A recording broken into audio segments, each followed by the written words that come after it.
Welcome back to the Ed Block Courage Cast live from Radio Road, day number 2. I'm Dave Salmon.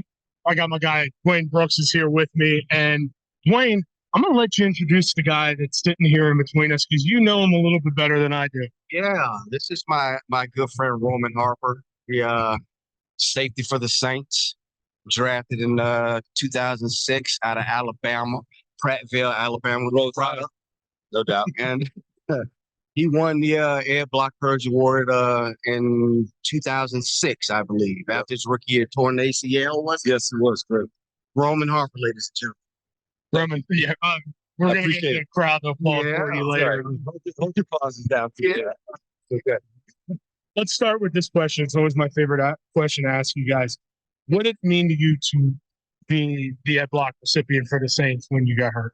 Well, number one, I mean, usually you have to go through something tragic to get the award. So you take it with like, okay, a grain of salt. You don't know really how to feel about it.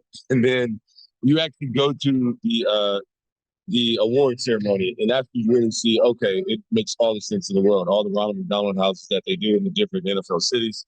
The reason behind all these things that are going on, who Ed Block was, how he impacted so many other people in that community up there in Baltimore. So, and when you see that part, you're like, oh, this is actually really cool.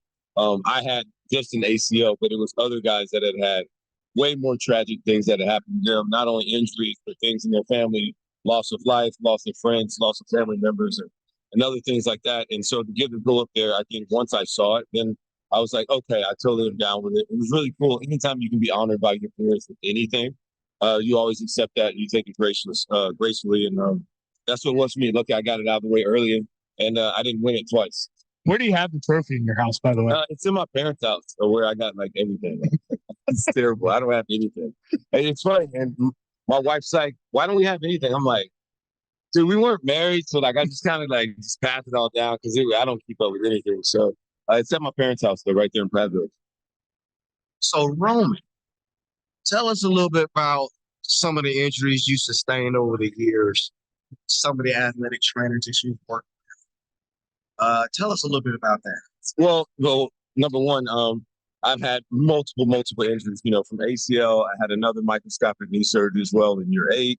I had hernia surgery. I had a wrist surgery. I've dislocated fingers. I've done a lot, and I've seen a lot. Yeah, and a lot of that I was with Dwayne, who was always there with the trainer, and of course our guy Kevin Mangum, who's absolutely the most hilarious guy.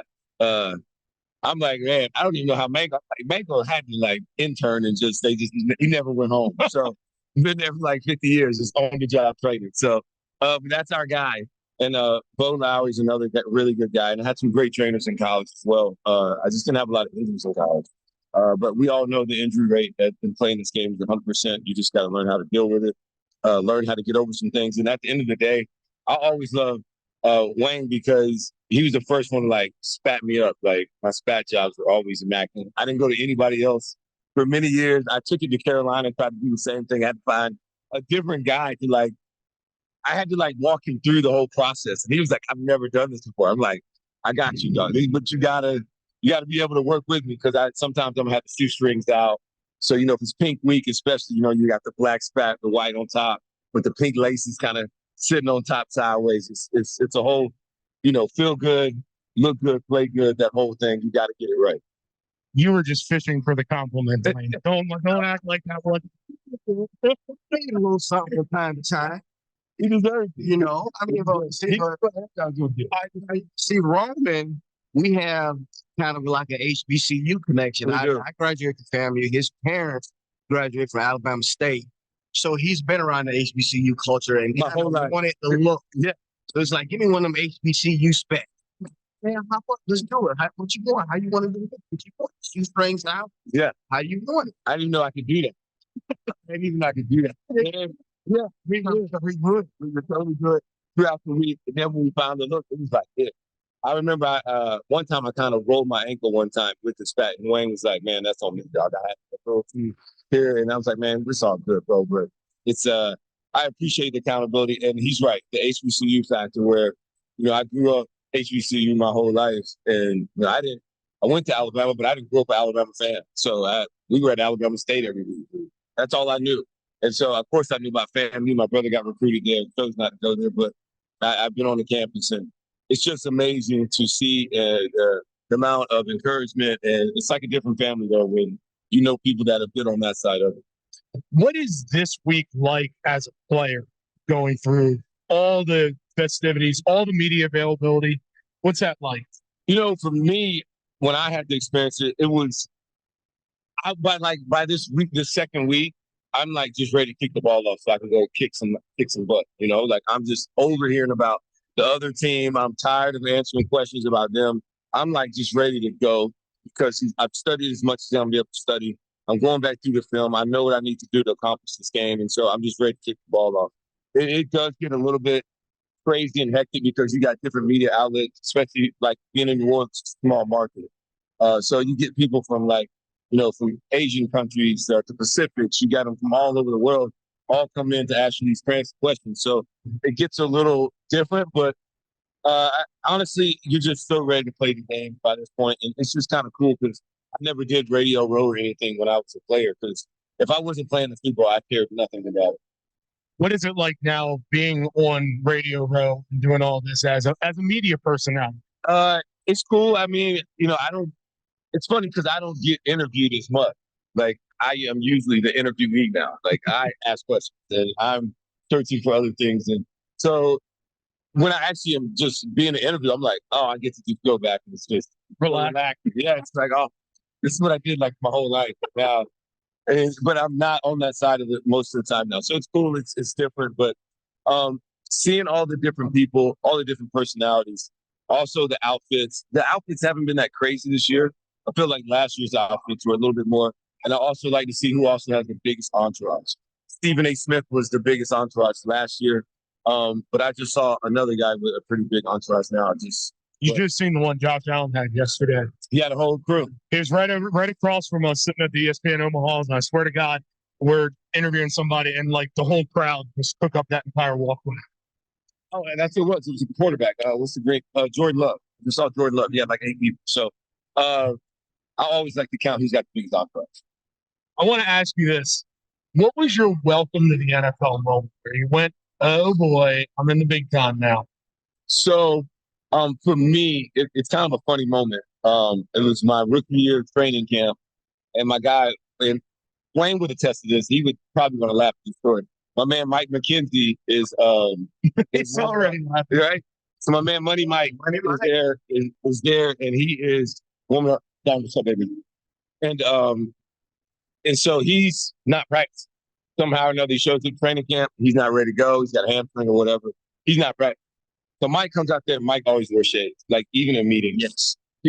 Like indoors, like didn't matter. He always had shades. Yeah, that's exactly what happened. I'm like, and they were like, Mike, you got to have like your helmet on, like with whatever we're practicing in, so to ride the bike. He was like, oh, okay. So I thought like, okay, well, he probably taking shades off, go back. He went inside, just had his shades on still, just wore a helmet with shades on underneath. Yes, for like 30 minutes just on the bike. So it was like, I was like, man, this is like with the NFL. It's like this is it. Like it was just kind of like shades on. This is like a new experience, and that was probably my first like welcome to the NFL moment. And then the other one I would say, as far as like playing, was my rookie year when I was like, man, that's like Mike Vick.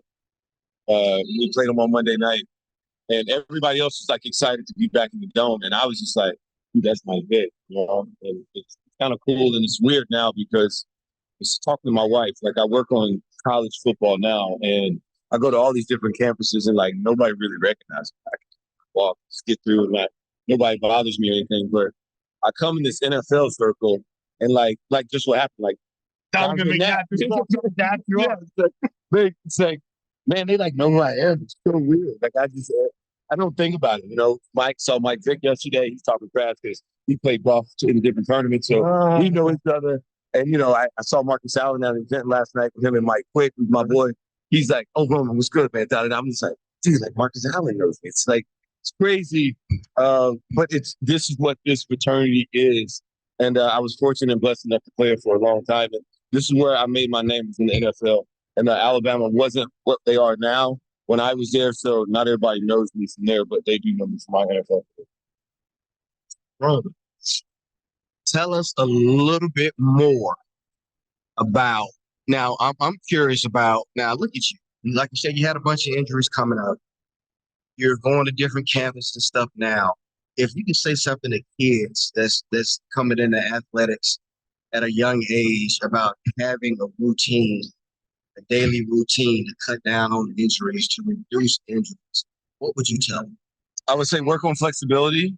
I would also say, like, understand like it's going to happen. Right. And so I think the warming up and also learning how to jump, like learning how to be explosive, like how to treat your body before you actually do the activity. How to fall. Yeah, how to fall, like how to properly brace yourself. Like those are the tricks of the trade that really keep you healthy, because it's not about when it's going to happen or if it happens. It's going to happen. You got to have to learn how to get through these things and how to adjust your body, how to have fully control, like especially when young women, because young women tear ACLs at a much higher rate because the way their knee groove is than men. Right. And so because of that, I have 2 daughters. So I'm always constantly talking to them about, hey, when you jump, like you shouldn't feel it in your knees. I want you to feel it in your butt. Like I want you to use your big muscles to take all the pressure off your little muscles. So understanding those things, that's always been a big thing for me. And then after all my injuries and things like that, talking to Dr. Anderson and you guys with other rehab type things, the small muscles really count. The ones that we don't think about. The quad, the VMO. VMO is one of the most important muscles in the body as far as knee stability and some other things that come on. So, and nobody ever talks about it. But the VMO is one of the most important muscles when it comes to all that. So I would always say that. And then, yeah, man, just the free stuff to get you before you ever get to that point. All right, Roman, we're going to get you out here on this. We're going to have you put your analyst hat on. All right. We have 2 cookies sitting in front of you. Yes. You're going to get to take the one that you think is going to win the Super Bowl home with you, but you got to give us your reasons why. Who wins the big game on Sunday? All right, so the 49ers has the better roster. But I can't go against Patrick Mahomes at this point. I'm over, so I'm just going to go with the Chiefs. It's him. He's that guy. And 6 AFC championships and 6-year starter, multiple Super Bowls. And the thing is, he's going to be compared to Tom Brady, and I think rightfully so. But the biggest difference for me between him and Tom Brady was that the Patriots won Super Bowls early in Tom Brady's career, and it wasn't because of Tom Brady. Kansas City Chiefs, it's all because of Patrick Mahomes. Like, they're going to be in all these games, and he's still young. So the book's far from over, and so I really like what they did. Perfect play caller situation. I'll go with the Chiefs. How frustrating, if you had to face Patrick Mahomes, would it be as a safety to face him, face that dynamic of him and Kelsey? Because it feels like, okay, you can try to play man, but you have to have a freakish athlete that can cover Kelsey, because Mahomes can make any throw happen.